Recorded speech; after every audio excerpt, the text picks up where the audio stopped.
حال ہے. آخرت پر یقین رکھتا ہوں نا. آپ دیکھیں کہ قیامت پر یقین ایک بڑی چیز کی. سارے ساتھی اس کو دھیان سے سنو. جس آدمی کو آخرت کا یقین ہو اس کے طرز عمل میں اور قیامت پر یقین نہ رکھنے والے کے طرز عمل میں زمین و آسمان سے کہیں زیادہ فرق ہے.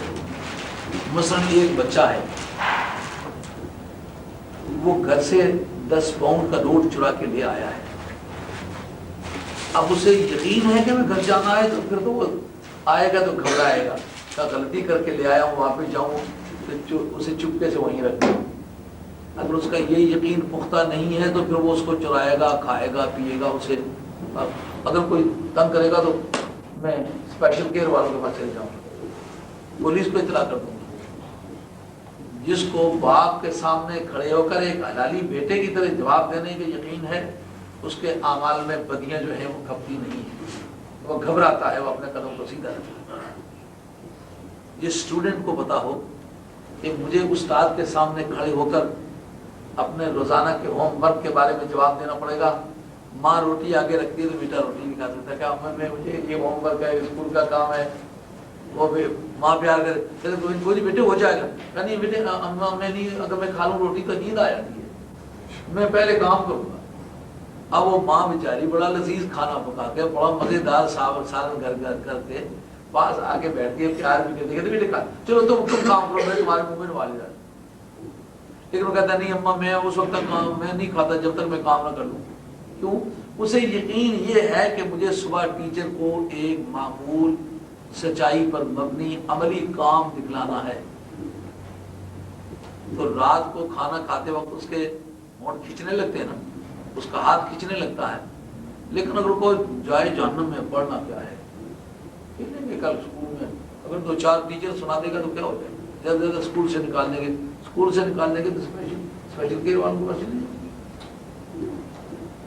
تو قیامت کا یہ یقین ہو کہ جو میں آنکھ کا بھی اشارہ کرتا ہوں مجھے مالک حقیقی کی بارگاہ میں حاضر ہونا. اسی لیے قیامت کو یاد کرنا, موت کو یاد کرنا سنت رسول صلی اللہ علیہ وسلم. کبھی دیانتداری سے تنہا بیٹھ کے ایسے لوگوں کے مرنے کا احساس نہ کرو. اپنے متعلق یہ سوچو, اس طرح نیچے لیٹ جاؤ چار بھائی اور آنکھیں بند کر, اور یہ سمجھو میرے ساتھ کے آدمی جو معذور ہو رہے ہیں, کسی کی لاتیں کام نہیں کرتی, کسی کو پانی گرا ہے, کوئی نابینا ہو گیا ہے, کسی کو بازو ٹوٹ گیا ہے, کسی کو بازو کٹ گیا ہے, کسی کو پاؤں کٹ گیا ہے. کافی سارے سال میرے گزر چکے. میرے ساتھ کے ساتھی جتنے مر گئے ان کا بھی خیال کہ فلاں فلاں میرا ہم تھا وہ تو مر گیا ہے. تو اس لیے جب میرا بھی وقت آ رہا ہے تو میرے سانس نکلنے لگے.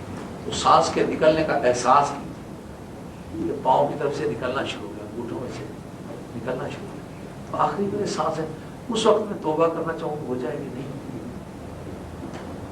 ادھر معافی مانگنا چاہوں نہیں ہوگا. واپس لوٹ کے چاہوں گا کچھ دن مولا اور مل جائے میں توبہ کر لوں نہیں ہوگا. یہ پھر اس کے بعد تو مجھے قبر میں جانا ہے, مرنے کی تکلیف مجھے اٹھانی ہے, قبر میں جانا ہے, اس کے بعد کچھ ہونا ہے. یہ تصور 1-2-4 مرتبہ آپ کریں. جب سچ مچ آپ کو یہ پریکٹیکل کی طرح احساس ہونے لگے, دیکھیں کہ روزانہ مارکیٹ میں جا رہے ہیں تو آپ کو راستے میں ملا بڑا ہوا پاؤنڈ ملے گا, آپ اس کو اٹھاتے 100 تدبیریں کریں گے کہ اٹھاؤں یا اٹھا لیا ہے تو آپ اپنے پیسوں میں نہیں ملائیں گے کہ یہ کسی کا ہے, پتہ نہیں حلال ہے حرام. کسی مذہبی پیشوا سے جا کے پوچھیں گے, وہ کہے گا اس کی کوئی پہچان کا کوئی, لیکن صدقہ کر دیں.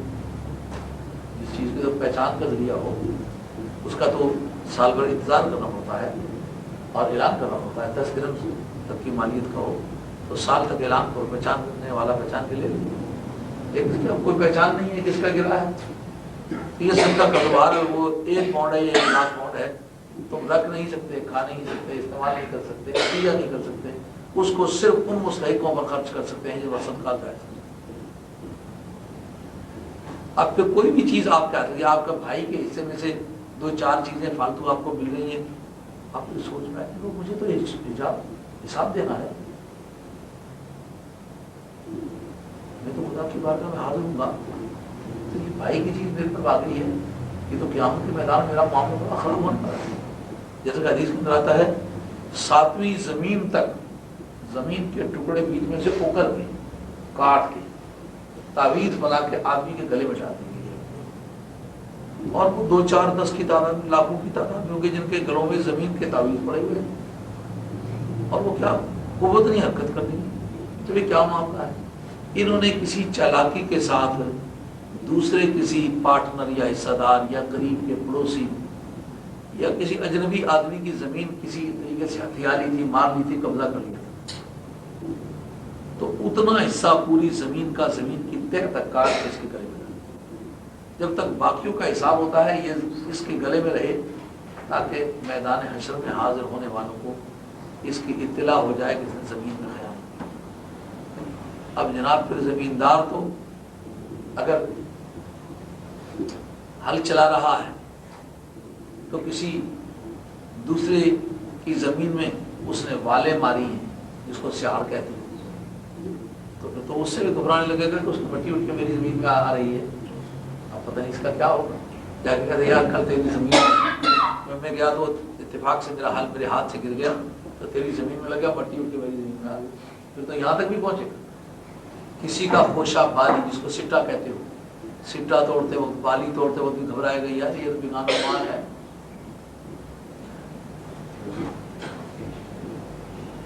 کسی کے پھل لگا ہوا ہے، توڑ کے کھاتے وقت گھبراؤ گے، یار یہ تو کسی کی چیز ہے۔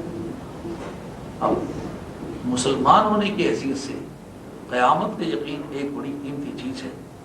قرآن عظیم ایک بات کہتا ہے، للذین لا یؤمنون بالآخرۃ مثل السوء، جو آخرت پر ایمان نہیں رکھتے نا، ان کی بڑی بری بری صفات ہیں، ان کا حال بڑا برا برا ہے۔ معیار جو کوئی نہیں اپنے آپ کو ٹھیک کرتا، آدمی اپنے آپ کو کنٹرول نہ کرے تو آدمی تو اپنے ہاتھ سے خود بگڑ جاتا ہے۔ مثلا لذیذ کھانا پڑا ہوا ہے، یہ اسلام نے بتایا کہ میدا ابھی خالی چھوڑو، بھوک ابھی باقی ہو تو کھانا بس کرنا ہے، یہ سنت رسول ہے۔ اب سنت رسول کا احساس کس میں جو ہے، ہمیں قیامت پر ایمان رکھتا ہے، کھاتا ہی جائے گا۔ اب جب سانس کے آمد و رفت رکنے لگے گی، لذیذ کھانا ہے، کھا گیا ہے، جناب کیا کرنا چاہتا ہے کیا نہیں ہو رہی، ہضم کرنا چاہتا ہے ہضم نہیں ہو رہی۔ اگر اپنے آپ کو زیادہ ہی کھانے کا عادی بنا لیتا ہے تو شوگر ہو جائے گی، طرح طرح کی بیماریاں لگ جائیں۔ قیامت پر ایمان نہ رکھنے والے کا حال عجیب ہو گئی، اب بڑی بری بری ان کی حالت ہے۔ اگر وہ قیامت پر یقین رکھتا ہے، بیوی سے پیار اتنی حد تک کرے گا جتنی حد تک خدا کے قانون میں ضروری ہے، مستحب ہے۔ سمجھتا ہے یہ بیوی ہے، پیار اس کا حق ہے۔ کوئی اچھا کپڑا کسی کو پہنا ہو دیکھا تو اپنی بیوی کو پہنا کے لا کے اس کے ساتھ ظلم و ستم سے گھبرایا، کئی مرتبہ چاہا کہ یہ عورت ہے اس کو اتنا پیٹوں کہ اس کی حالت تباہ کر دوں، فوراً قیامت کے یقین نے کہ سرکار نے انہیں ایسا مت مارو جس سے اپنی زر خرید غلاموں کو مارتے ہو، لوگوں کی بیٹیوں کے ساتھ ایسا سلوک کرو جیسا تم اپنی بیٹیوں کے بارے میں لوگوں سے چاہتے ہو، جس طرح تم چاہتے ہو تمہاری بیٹیوں سے سلوک ہو، اسی طرح کے لوگوں کی بیٹیوں سے بھی سلوک ہو۔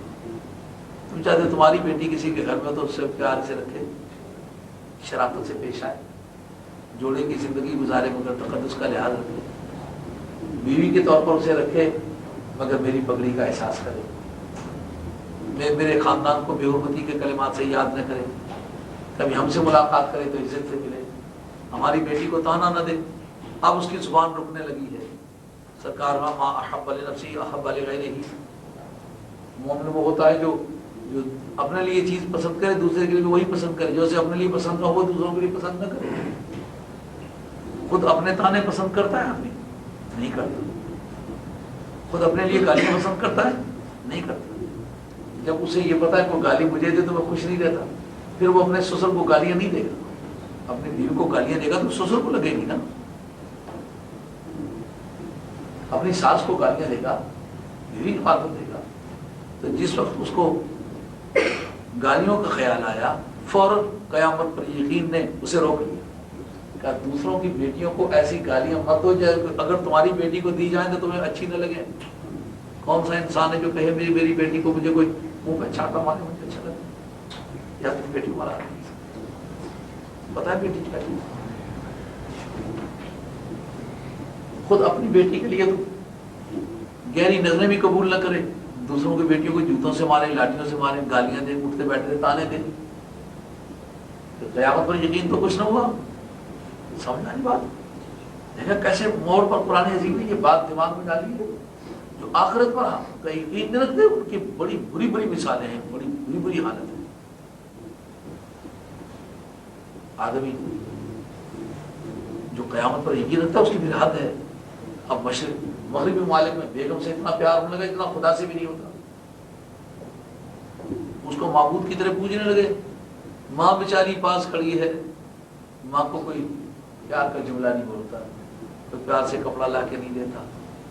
بیگم ہونے کے زمانے میں تو یہ آواز اچھا نہیں لگتا، لیکن بیگم ہونے والی کو یہ جاننا چاہیے کہ مجھے بھی سانس بننا ہے. کبھی بیوی ہونے سے کے رشتے سے ہٹ کر کبھی ماں ہونے کے رشتے سے بھی مجھے اکوموڈیشن چاہیے ہوگی. مجھے سوسائٹی اگر ماں کی حیثیت سے ریکگنائز نہیں کرے گی تو وہ وقت ایسا آنے والا ہے، ممکن ہے وہ بیوی ہونے کے پیریڈ کے مقابلے میں ماں ہونے کا پیریڈ زیادہ لمبا ہو جائے. تو اس وقت مجھے پھر اس درویش کا آواز تلاش کرنا پڑے گا. وہ کون تھے جو کہا کرتے تھے ماں کا بھی حق ہے. قیامت پر یقین رکھتا ہے تو بیوی سے محبت کی ایک لمٹ ہے، اس کا لحاظ رکھے گا، اس حد تک اس سے پیار کرے. پیار کو عیب نہیں سمجھے گا. بیوی سے پیار کرنا مستحب ہے، اچھے کپڑے پہنانا مستحب ہے، ان کو انسانی سہولتیں مہیا کرنا، اخلاقی سہولتیں مہیا کرنا، یہ نبی پاک علیہ السلام کی تعلیمات میں ہے. لیکن اس کو خدا سمجھنے کا جواز ہرگز نہیں ہے. مغربی ممالک میں کوئی دنیا میں رشتہ دار نہیں ہے، نہ بہن رشتہ دار ہے، نہ ماں رشتہ دار ہے، نہ نانی رشتہ دار ہے، نہ دادی رشتہ دار ہے. نانی اور دادیوں کے لیے اولڈ مین ہاؤس ہے، ماؤں کے لیے اولڈ مین ہاؤس ہے. اندازہ کریں کس قدر ستم ظریفی ہے. جس ماں نے وہ مکان خریدا تھا، منتلیاں پے کی تھیں، آج وہ ماں اس مکان سے بے دخل ہو کر اولڈ مین ہاؤس میں جا رہی ہے. جس باپ نے 24 گھنٹے ڈبل ڈیوٹی ڈبل شفٹیں کر کے پیسے کمائے تھے، منتلیاں دی تھی، مورگیج پے کی تھی، آج وہ باپ اس مکان سے اولڈ مین ہاؤس جا رہا ہے. اور آج معاشرے کی سوسائٹی اس کی کوئی اپیل سے نہیں. بیٹا جوان ہے، دولت مند ہے، صحت مند ہے، پیسے کماتا ہے اور اڑاتا ہے، اس کے کتے تک مکھن کھا رہے ہیں، لیکن اس کی کمائی سے کتے حصہ دار ہیں، لیکن باپ کسی قانون کے مطابق حصہ دار. کتنا ظلم ہے. یہ آخرت پر ایمان نہ رکھنے والی قوموں کا یہ حال ہے. یہ تو ہمارا اسلامک لا غالباً 570 یا 571 سے وہ سیکشن شروع ہوتی ہیں ہمارے محمد لا میں، کہ جس میں اولاد اگر استطاعت رکھتی ہو یا نہ رکھتی ہو، دونوں صورتوں والدین حاجت مند ہوں تو اولاد پر خرچے کا دعویٰ کر سکتے ہیں مجھے خرچہ بھی اور ریکوریبل ہے خرچہ. قانون کہتا ہے جس طرح بیٹے کو حق تھا، بیٹا چھوٹا تھا، بچے چھوٹے تھے، وہ پالے جانے کے تھے، باپ کو کچھ نہیں دیتا تھا. کسی نے گارڈین بن کر ان کا دعویٰ دائر کیا کہ اس کو میٹیریل ملنا چاہیے. اس وقت باپ کا یہ عذر سنا گیا ہے کہ جی میں کچھ نہیں کماتا، یہ کچھ خرچہ نہیں کر سکتا. کچھ کر لیکن لائق کو دے، تیری ڈیوٹی. ڈگری پڑھتی تھی نہیں پڑھتی تھی. تو کہا جس قانون کے مطابق بچے دعویٰ کر سکتے تھے اسی قانون کے مطابق باپ دعویٰ کر سکتے. تو اگر وہ آخرت پر یقین رکھتا ہے اس کو پتا ہوگا یہ باپ کا حق ہے، یہ ماں کا حق ہے. ماں اور باپ کے حقوق کو پہچانے اس حد تک ان کی خدمت، ان کی دیکھ بھال، ان کی توازن، دل نوازی کی ضرورت کرے گا. اگر وہ ظلم کی حد تک وہ کچھ کرنا چاہیں گے تو نہیں کرے گا. یہ کہیں بعض ساسیں افسوس ایسے ہوتے ہیں جو کہتے ہیں وہ بیوی کو بہت پیار سے بلاتا ہے، یہ اس کو بہت عزت دیتا ہے، گھر بڑی شان سے رکھا ہوا ہے، مارو اس کو، جوتے مارو، یہ پیچھے باتیں کرتی ہیں. تو اگر آخرت پر یقین رکھتا ہے تو وہ سمجھتا ہوگا کہ ماں سے محبت اور پیار کی ایک حد ہے. وہ روٹی مجھ سے مانگ سکتی ہے، کپڑا مانگ سکتی ہے، جوتا مانگ سکتی ہے، خدمت مانگ سکتی ہے، بیماری میں علاج مانگ سکتی ہے، دوائیں مانگ سکتی ہے، مالش کروا سکتی ہے، کپڑے دھلوا سکتی ہے، سب خدمت لے سکتی ہے، لیکن میری بیوی پر ظلم کرنے کا میری ماں کو بھی حق نہیں، میری باپ کو بھی حق نہیں. آخرت پر یقین رکھے گا تو اس کے پاس ایک ترازو ہوگا ماپنے کا کہ یہ حد ہے باپ کی، یہ حد ہے ماں کی، یہ حد ہے بہن کی، یہ حد ہے بیٹی کی. تو اگر وہ قیامت پر یقین رکھنے والا نہیں ہے تو کیا ترازو ہوگا اس کے پاس؟ اب مشکل نہیں ہے کہ نہیں؟ آپ کی سمجھ میں یہ بات آ رہی ہے نہیں آ رہی؟ کہ جو قیامت پر یقین نہیں رکھتا اس کے پاس ترازو جو نہیں ہے، تولنے کی چیز نہیں ہے. کہ میرے پاس ایک چیز پڑی ہوئی ہے یہاں، میرے پاس ترازو نہیں، کہ کس طرح تول کے کہہ سکتے ہو یہ کتنے کلو ہے؟ اسی طرح کردار کو تولنے کا پیمانہ آسمانی دین ہے جو قیامت کے یقین سے شروع ہوتا ہے. آؤ بندے اگر یہ کام نہیں کرے گا تو قیامت میں جواب دینا. دنیا میں سزا و جزا کے علاوہ قیامت میں تمہیں اس کا جواب دینا ہوگا. اللہ تعالیٰ فرماتے ہیں جو قیامت پر ایمان نہیں رکھتے ان کے لیے ان کے بڑے برے برے حال ہیں، ان کی بڑی بری مثالیں ہیں. وَلِلَّهِ الْمَثَلُ الْأَعْلَىٰ، اور سب سے اونچی صفت، سب سے اونچا حال اللہ کا ہے. یہاں مثل کے معنی حال یا صفت ہے. وَهُوَ الْعَزِيزُ الْحَكِيمُ، اور وہ غالب ہے اور حکمت والا ہے.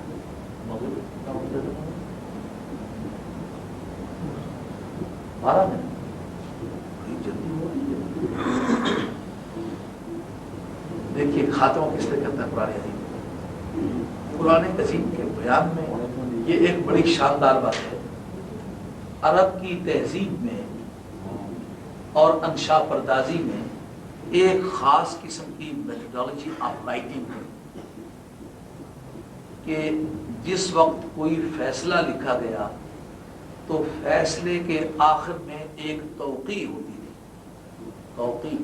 توقیع آج تو استعمال ہوتی ہے دستخطوں کے لیے. آپ کہیں مطلب سعودی عرب گئے ہوں گے تو کوئی فارم وغیرہ پر دستخط کرنے کے لیے آپ کو کہا بگے وہ موٹے قاف کو گاف کی طرح پڑھتے ہیں تو وقع فعل امر کا صیغہ ہے. وقع ایسا وقع توقیع سے فعل امر وقع دستخط کرو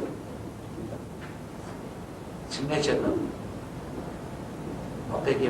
تو توقیع اصل میں قدیم تہذیب میں اور عرب کی قدیم بولی میں ڈکشنری میں حاکم کے فیصلے کے بعد جو اس کی ڈیزگنیشن ہوا کرتی تھی، لیگل ڈیزگنیشن، وہ لکھا کرتا تھا جس سے پورے حکم کی انٹینسٹی میں، شدت اور قوت میں مدد ملتی تھی. تو اللہ تعالیٰ نے عربوں کے اس حسن تحریر کو مد نظر رکھ کے قرآن عظیم کے حسن میں امتیاز دکھلایا کہ تمہاری جو توقیعات ہیں ان میں اگلا آگے پچھلا پیچھے رہ گیا ہوا ہے، بے ربطی ہے، ضعف تالیف ہے. بے ربطی اور بے ضبطی سے وہ لکھا ہوا ہوتا ہے. شروع کس چیز سے ہوتا ہے اور جا کے ختم کسی اور چیز پر ہوتا ہے. اب دیکھو لکھنے کے اطوار قرآن نے جو یہ صبر کی کجروی بیان کی. اللہ تعالیٰ نے وَهُوَ الْعَزِيزُ، جس خدا کی صفت اعلیٰ بتلائی ہے وہ غالب ہے.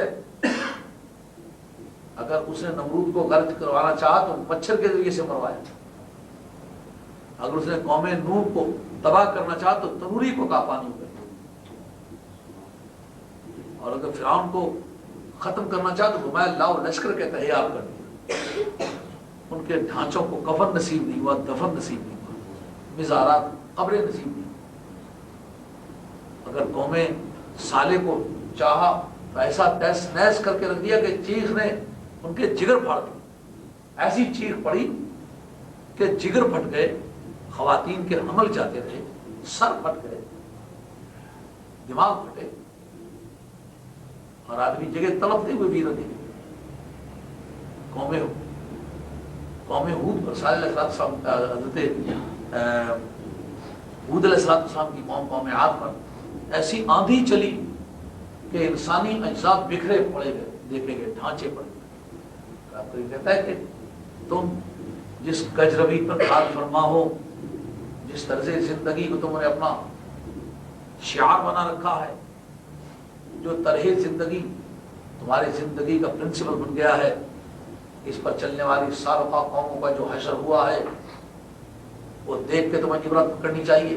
تم بالکل اس منزل کے قریب ہو کہ تمہاری ہلاکت کا دروازہ کھٹکھٹایا جانے والا ہے.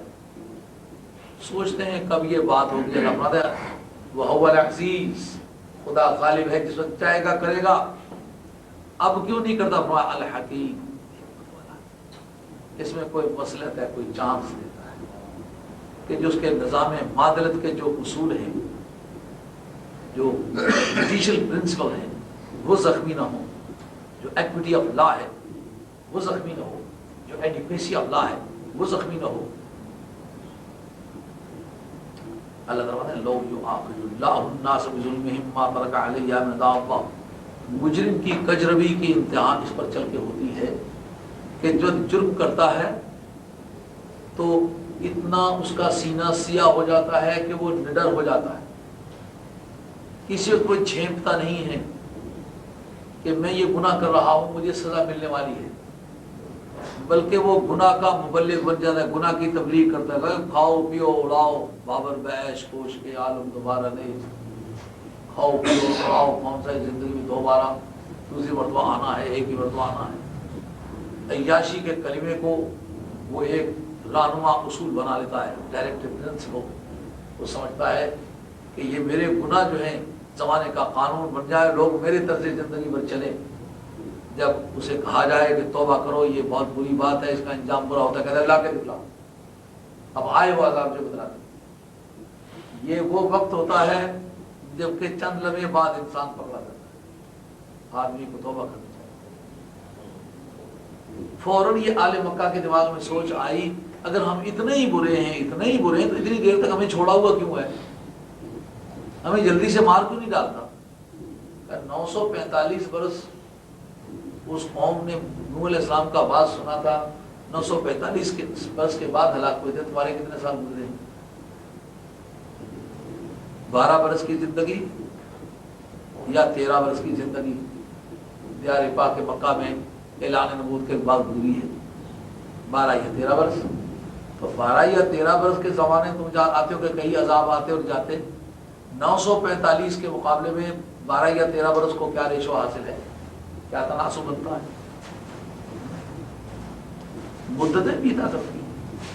حضرت موسیٰ علیہ السلام اپنے خاندان کو وادی طویٰ میں چھوڑ کے آئے تھے، اپنے چھوٹے بھائی جناب ہارون کو بھی اور اپنی اہلیہ محترمہ کو بھی، ایک بیٹی کو بھی، اور اس وقت آپ کی اہلیہ کے ہاں بچہ ہونے والا تھا ان کو بھی، اور بکریوں کو بھی۔ ادھر آئے تو عشق الہی نے ایسا جوش پکڑا، رب نے کہا کہ یہ حکم لے جاؤ اور فرعون سے جا کے بات کرو۔ اسی محبت کے نشے میں ایسے سرمست ہوئے کہ اس پر توجہ ہی نہ ہو سکی کہ کہاں کس کو چھوڑ کے آیا۔ 20 برس کا زمانہ، سید سلیمان جمل رحمۃ اللہ علیہ فتوحات الہیہ حاشیہ جلالین کے اندر لکھا ہے کہ 20 برس تک یہ خیال ہی نہ آیا کہ میں آیا کہاں سے تھا، لینے کیا آیا تھا، کام کیا تھا، مجھے کہاں واپس جانا تھا۔ 20 برس کے بعد بحکم الہی واپس لوٹ کے گئے۔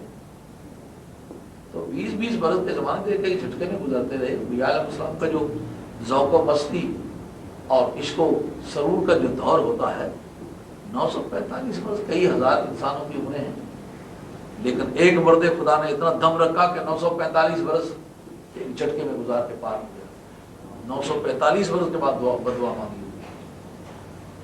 تو آل مکہ کو یہ خیال تھا کہ اگر ہم اتنے ہی برے تو فوراً کیوں نہیں پکڑ لیتا، یہ جو اتنے سنگین گناہ ہمارے ذمہ لگا دیا کہ یہ بھی گناہ ہے وہ بھی گناہ ہے، یہ ہماری کوئی بات گناہ سے خالی نہیں ہے، ہم اگر اتنے گنہگار ہیں تو ہمیں جھگڑا کیوں نہیں لگا دیا جاتا؟